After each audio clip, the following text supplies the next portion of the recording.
CXC actually asked you to write about the grammatical features of the language variety this year. They took the 2023 modules extract from the 1998 Arc of Fire by Barbara Layla. You see, the task was to identify dialectal varieties, pinpoint the grammatical features of those varieties, and analyze the nonverbal communicative behaviors Pearl uses. If you're unsure about any of these concepts, stick around. And if you know these terms, what you think the baselect, mesolect, and acrolect refer to dialectal varieties, you definitely need to keep watching. Okay, so I divided all this into like different sections. This is our little essay template builder. For your introduction, in order for you to have a strong one, you need to ensure that you have these three things going on. You need a hook, and that's an opening statement that is meant to grab your reader's attention and make sure that you know they keep reading. Then you need a leading statement, and for the Module 2 essay specifically for communication studies, I encourage a concise summary of what the extract is about. But if you're not inclined to doing that, that's perfectly fine. You can just use whatever sales your books. But the leading statement is there to link the hook to your thesis statement, and the thesis statement needs to be as clear as day.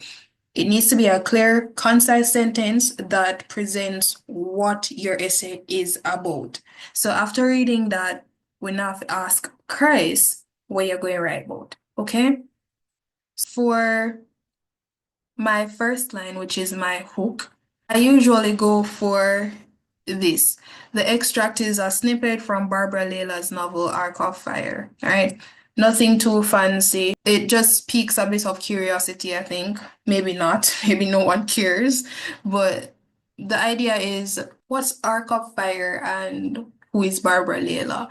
Then my leading statement would be it explores the idea of class difference and shows Pearl's dream to own a mansion in Beverly Hills. And if you need a copy of the exam paper, the past paper itself, let's check the description box below. Or if you need the notes from this video, of course, giving you extra pointers and stuff for writing this essay, also in the description box below. It explores the idea of class difference and shows Pearl's dream to own a mansion in Beverly Hills. And now we'd be required to move on to the thesis statement. Here I have Layla, which is the writer, helps the readers understand the narrative through the use of dialectal varieties. So, I'll be speaking about dialectal varieties, grammatical features of Caribbean Creole. That's what I'll be speaking about. I won't be speaking about the features of standard English, even though that's a variety used, and I opted to go for some non-verbal communicative behaviors per uses because that's a part of the question, so I don't really have a choice. So overall, this would be my introduction, and if it checks these three boxes, I have a hook, a leading statement, and a thesis statement, then I think I'm good to go on to the body paragraph. I usually separate it into three body paragraphs for each question, but really and truly, essay writing is subjective, so you just need to use a better judgment sometimes, right? Because if you have a paragraph that's maybe like two sentences long, that's not a paragraph. You probably didn't develop your argument properly. I need to check something. The body paragraph one would be for question one, which asks us to speak about the dialectal varieties used and why they were used. In order to ensure that you have a proper body paragraph, you want to ensure that you have these three things. You need a topic sentence. You need to provide evidence, and that evidence is usually provided from the extract, and also you need an explanation. Ideally, you want to explain like how the evidence supports the writer's message or purpose, but if the question's instructions ask you to speak about something else, I beg, just follow the instructions because that takes priority. For my topic sentence, and it's called the topic sentence because it's a sentence, I would like you to opt for this maybe. The extract uses two dialectal varieties, Caribbean Standard English for narration and Standard Jamaican Creole for dialogue. I'm putting a lot of emphasis on this because many people think that the baselect, mesolect, and acrolect are dialectal varieties, but that's incorrect. You see, these terms were coined by Guyanese linguist Derek Bickerton, and it refers to the Creole language continuum, and it's like a Creole meter, if you would like to think about it that way, where the acrolect is a fancy way of speaking and it's often confused with standard English, but it still retains features of Creole that are often identified through paralinguistic features like how you sound when you say it, tone, right? And it's rather difficult to distinguish through simply reading the sentence. The mesolect now is the middle ground, and the baselect is the simplest form of Creole language. And I believe Bickerton described this as being the most extreme and old-fashioned in terms of word choice and structure. So that sounds like pure Creole, for the lack of better words, right? So that's the difference. So if you're asked to identify dialectal varieties, you want to go for things like Caribbean Standard English, Trinidadian Creole, Bajan Creole, Profane English, British English, American English, if you will, right? Because essentially, when we speak about dialectal varieties, you need to think about the fact that language is not something that is static. It's something that changes over time depending on environment and experiences. But anyways, we got our topic sentence done and a signposted. So now, after reading the first sentence of your body paragraph, the reader, or in this case, the marker, will know exactly what you'll be speaking about in this paragraph. I went ahead to kind of just because the question asked me to state why these varieties were used. I went ahead to state why the varieties were used, then I provided evidence. It's up to you. You can provide evidence, then answer the question. But I thought that it was better for my argument to do it this way. So my reasoning, and I hope you realize that I did CSE here. For the first time, I used the abbreviation here because I didn't want to be writing out Caribbean Standard English every time I wanted to say that further down in the essay, mainly for word count purposes. So I introduced the abbreviation earlier for the first time, and then it's okay to use the abbreviation going forward. So as I said, I'll just provide my explanation here. So CSC clearly conveys the events in a clear and coherent manner. Also, it highlights the contrast between Pearl and Adam's social positions as well as Pearl's aspirations. While reading the extracts, this came to me that the way it's written, where the word choices for the standard English narration versus the Jamaican Creole. I thought the Jamaican Creole word choice was a bit clumsy. And I'm not saying in general Creole word choices are clumsy. I just thought for the writing here and the characters, the words that were chosen for Pearl were very clumsy compared to how the neighborhood was described in the narration. And I thought that was a big part of why standard English was used for the narration versus why Caribbean, um, why Jamaican Creole, sorry, why Jamaican Creole was used for dialogue, right? So I'm now going to introduce some evidence and then go ahead and reiterate the juxtaposition, or not reiterate because I haven't said it yet. Well, yes, I did. Contrast between, yeah. So reiterate or explain a bit further what I meant by the contrast between, their social position now versus where Pearl aspires or wishes to be. For the most part here also, you'll see where I kind of mixed the evidence with the explanation. I said this is evident in the detailed descriptions of places like homes of the affluent, which are never mentioned in Creole dialogue.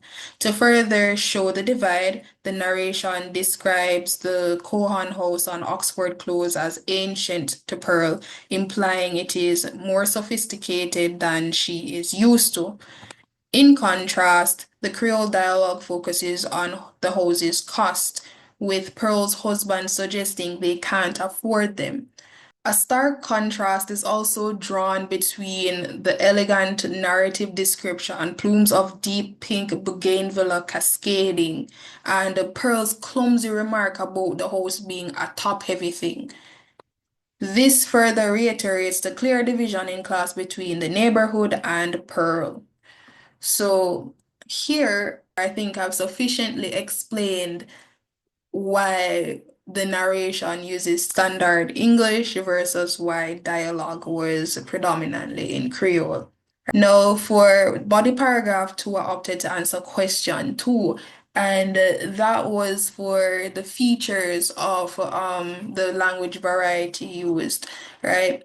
So features of standard English that were like very obvious in the narration was pluralization, where words ending or words that are meant to be plural ended with the suffix s, right? So hills, plumes, things like that. Why? But I opted to speak about the Creole features because I found it too. If you happen to find any more, you can like talk about them in the description. I'm open to discussing because yeah, but I found zero copula and I also found verbs with unmarked tenses. So I decided to speak about those because yeah, I needed it for the word count. Again, it's the same build, topic, sentence, evidence, explanation. You can either go explanation then evidence. It really doesn't matter that much. But topic sentence is always first, and there's no going around that rule. So as you can see here, I started with furthermore, and this is a transition phrase. It helps to link the previous paragraph to the one that I'm continuing now. So furthermore, Creole grammar elements such as zero copula and unmarked verb tenses are prominently featured in the narrative. No, my marker knows that I'll be speaking about zero copula and I'll also be speaking about unmarked verb tenses. And I'll go for speaking about them in that same order. Now, my evidence. Pearl uses zero copula in her first question. Why are they keeping that old mausoleum for? Where the auxiliary verb are is omitted, reflecting her background and social status. Because if that were supposedly in standard English, you'd expect it to say or read as why are they keeping that old mausoleum, right? Mausoleum. I hate how I said that word. It sounds like I said it wrong. But life, right? Such is life. Um Then I want to just a little sentence for further explanation since that's my evidence because I'm not going against the structure that I use, right? So I'll go for this makes her more vivid and relatable. Then I need to speak about unmarked verb tenses, so I'll introduce that. And I'll do that by saying, additionally, Pearl's husband uses unmarked verb tenses, yeah? As in or we come to look at that house, where come substitutes came, but the context clarifies that it was in the past tense or clarifies the past tense. So essentially, if you read the entire extract, right? When Pearl's husband said, or we come to look at that house, right? They had already seen the host. So come here isn't saying we are now here or we have come now to look at that house. We already come, like we come long time, we pass, I'm gone, right? So we're gonna look at the house. So instead of using came, you can see that the tense was not marked, hence why it's called an unmarked verb tense. So the context allows us to understand that it was an action that had already happened. So that is that. For paragraph three, we're going to speak about Pearl's non-communicative behaviors. I opted to speak about her shoulder shrug, so that's kinesics, and I went for vocalics where there was a silence at the end.